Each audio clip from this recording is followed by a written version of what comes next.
3H. Cinéma. Locution, nominale, étymologie. Abréviation de cinéma fait par des hommes, pour des hommes, avec des hommes.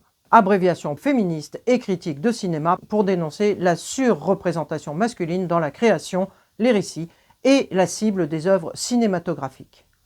Mot absent des dictionnaires généraux du français, Académie française, le petit Robert, le petit Larousse, mais utilisé dans des analyses sociologiques et médiatiques. Définition: désigne un cinéma où les hommes dominent à la fois la création, réalisation, scénario, production, etc., les personnages principaux, rôles centraux, développement narratif, le public visé, marketing, stéréotypes, normes implicites.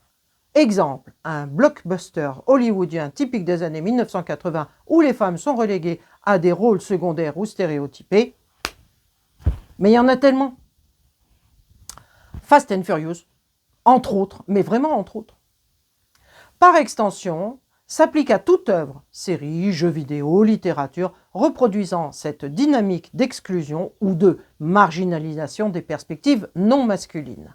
Exemple, une série où les intrigues féminines se limitent à des enjeux romantiques ou domestiques. Il y en a pléthore aussi. Remarque d'usage: le terme 3H est souvent employé de manière critique, voire ironique, pour souligner les biais systémiques de l'industrie du cinéma. Il s'inscrit dans une réflexion plus large sur la représentation et l'invisibilité des femmes, des personnes non-binaires ou des minorités de genre dans les médias. Avis éditorial: néologisme transparent et percutant formé par abréviation pour faciliter sa diffusion.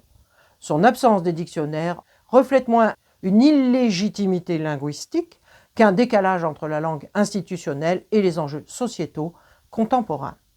La lexicalisation du 3H serait un pas vers la reconnaissance de ces déséquilibres et peut-être un jour leur résolution.